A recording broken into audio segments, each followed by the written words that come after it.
Density. New topic है। अभी ये रिलेशन कैसे डिफाइन करना है वो एक बार देख लो। ये है एक कंडक्टर,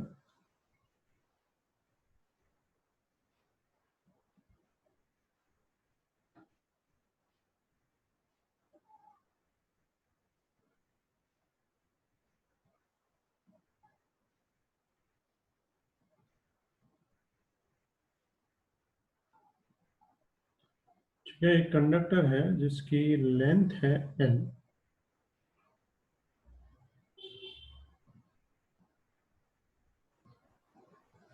ठीक है। इसमें इलेक्ट्रॉन फील्ड है और हमने इसको बाहर से कनेक्ट किया हुआ है बैटरी के साथ, ठीक है।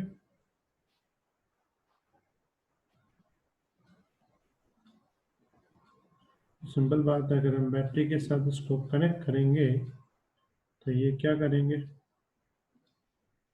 Random motion,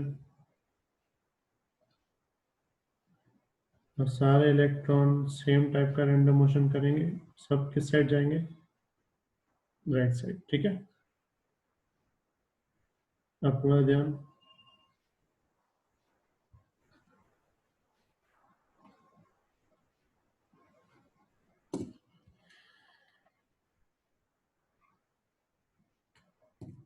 as shown in figure,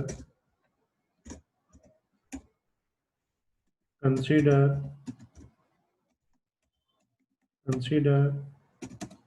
conductor, a cylindrical conductor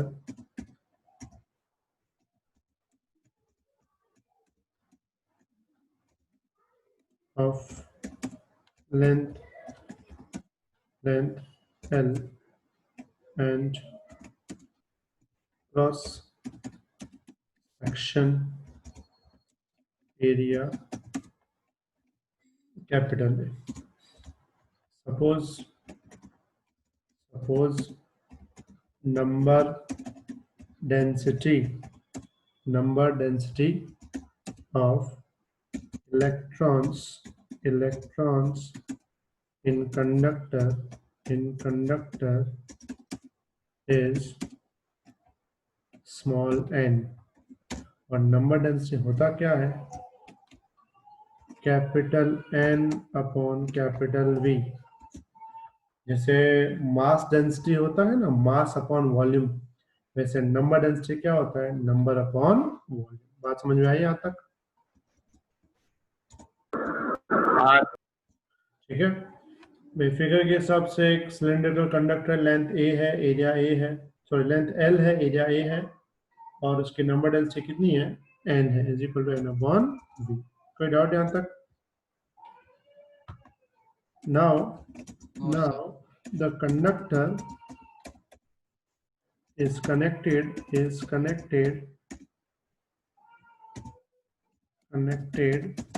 with external source of volt V. Also external source of volt V, and due to external field electrons move with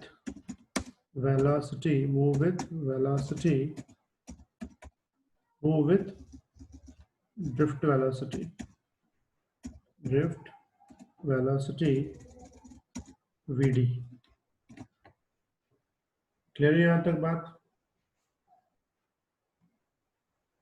किसी को doubt यहाँ तक मैंने क्या लिखा है?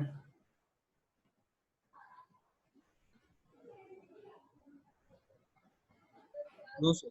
और पूरा ध्यान,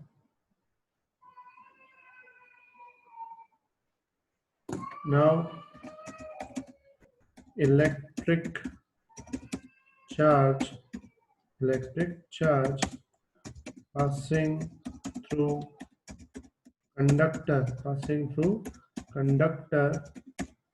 in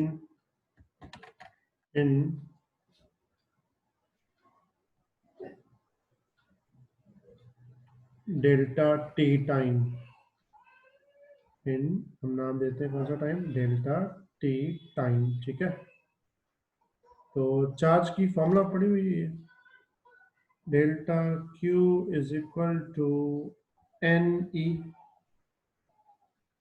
याद है किसी को? Yes sir. किसी को डाउट नहीं इसमें? No sir. अब इसमें delta Q as it is, तो इसमें डेल्टा क्यू क्यों लिया? क्यू लिखो तो भी कोई फर्क नहीं पड़ता, डेल्टा टी टाइम लिया इसलिए भी T2 और T1 टाइम के बीच में कितना चार्ज जाएगा ऐसा। हाँ ठीक है। n को लिख सकते हैं n इंटू वी। ये कहां से आया? यहां से देखा, स्मॉल n होता है टोटल n अपॉन वॉल्यूम, तो टोटल n क्या होगा? Small n into volume. कल याद रखना स्मॉल n क्या है? नंबर ऑफ इलेक्ट्रॉन्स पर वॉल्यूम, वो ध्यान रखना, सिर्फ नंबर ऑफ इलेक्ट्रॉन्स नहीं है, यूनिट वॉल्यूम है वो है, यानी ये नंबर डेंसिटी है। समझ में आई बात? यस। हेलो बेटा वर्षिल, तूने कुछ बोला? सर एक बार वापस बताओ ना। इसे देखो, ये जो कैपिटल n है ना, ये टोटल नंबर ऑफ इलेक्ट्रॉन्स है, टोटल जितने भी हैं। और जो स्मॉल n होते हैं ना, वो क्या होते हैं? वो टोटल नहीं होते, वो क्या होते हैं? Number of electrons per unit volume. समझो टोटल नंबर ऑफ इलेक्ट्रॉन है 500 और इसका वॉल्यूम है 5, तो 500 कैपिटल n हुआ, तो स्मॉल n क्या होगा? 500 अपॉन 5, तो 500 अपॉन 5 कितना होता है? 100, तो बोलेंगे 100 नंबर्स पर यूनिट वॉल्यूम। समझ में आई बात? अब पूरा ध्यान, delta Q same, N same, volume को लिख सकते हैं एरिया इंटू लेंथ, यानी एरिया इंटू डिस्टेंस। पता चला ये? Yes. N same, A same, length को लिख सकते हैं वेलोसिटी इंटू टाइम, क्योंकि वेलोसिटी एक्चुअली ये होता है distance upon time.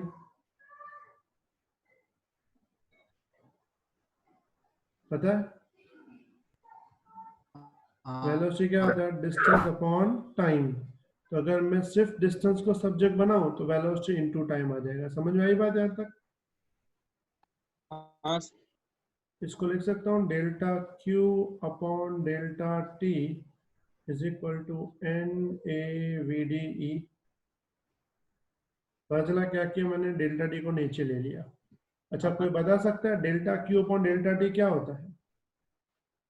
I current. I sir I. तो I की वैल्यू बन जाएगी I is equal to N A V D E. इस फॉर्मूला को तुम्हें याद रखना है, इस फॉर्मूला को याद रखने का मेथड है, इसको बोलते हैं I इज इक्वल टू ना आवड़े। क्या बोलते हैं क्या इसको? Sir? I is equal to ना आवड़े, एन ए वी डी है, इसको बोलते हैं ना आवड़े, गुजराती में बोलते हैं ना आवड़े, वैसा। हाँ सर। n मतलब नंबर डेंसिटी, a मतलब एरिया, vd मतलब ड्रिफ्ट वेलोसिटी, e मतलब इलेक्ट्रॉन का चार्ज। Got it?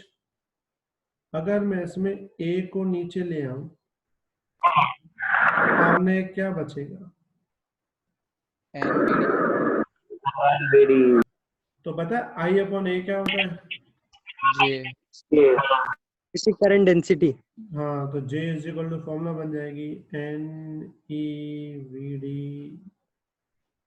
तो ये जो फॉर्मूला मिली इसको बोलते हैं हम relation between electric current density and drift velocity. समझ में आई बात ये? Yes sir. अच्छा, थियरी यहीं तक खत्म हो जाती है, तुम्हें यहीं तक लिखनी है, लेकिन इसके अलावा दो फॉर्मूला तुम्हें और भी याद रखनी है। कौन सी वो मैं समझा देता हूँ। ये सर फॉर्मूला, हाँ आवाज बेटा, धीमी आ रही है। भाई ये जो फॉर्मूला हमने अभी डिराइव करी ना, तुम्हें थियोरी यहीं तक ही लिखनी है, लेकिन दूसरी भी दो फॉर्मूला है जो तुम्हें थियोरी में नहीं लिखनी लेकिन याद रखनी है। कौन सी? हाँ ओके सर। ये फॉर्मूला कभी पढ़ी हुई है? हाँ हाँ सर पढ़िए। इसमें सिग्मा को क्या बोलते हैं हम? 1/ρ। कंडक्टिविटी। तुम्हें याद होगा? में से हाँ। बहुत आवाज आ रही है सर। हाँ बेटा, माइक अपना बंद रखो। सिग्मा मतलब कंडक्टिविटी। ये हमने पढ़ा था Ohm's law and vector form वाली फॉर्मूला में, याद है? Yes sir. हाँ सर। इस जे की जगह हम डाल देते हैं NEVD। ठीक है। इस थियरी से पहले जो मैंने थियरी करवाई थी उसमें VD की एक फॉर्मूला बताई थी, क्या थी बताओ तो? ए ई टाउ ई अपॉन एम। याद है सबको? Yes sir. क्या उड़ेगा बोलो? कैपिटल ई तो सिग्मा इज इक्वल टू क्या बन जाएगा? N E square tau upon M. ठीक है, ये फॉर्मूला तुम्हें याद रखनी है, इसको हम बोलते हैं सिग्मा, यानी कंडक्टिविटी। तो कंडक्टिविटी अगर किसी मटेरियल की फाइंड करनी है तो ऐसे कर सकते हैं।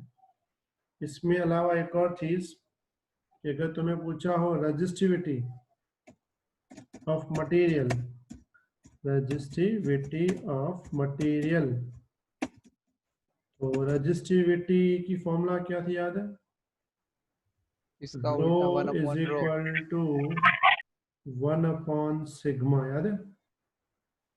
हाँ सर। तो हम फॉर्मूला लिख देंगे रो इज इक्वल टू उसका पूरा उल्टा, यानी ऊपर आ जाएगा m, नीचे क्या आएगा NE² टाउ। समझ में आई बात? तो ये बन जाएगा तुम्हारा रो का formula. Got it? Yes sir. लिख लो फटाफट, हाँ फास्ट।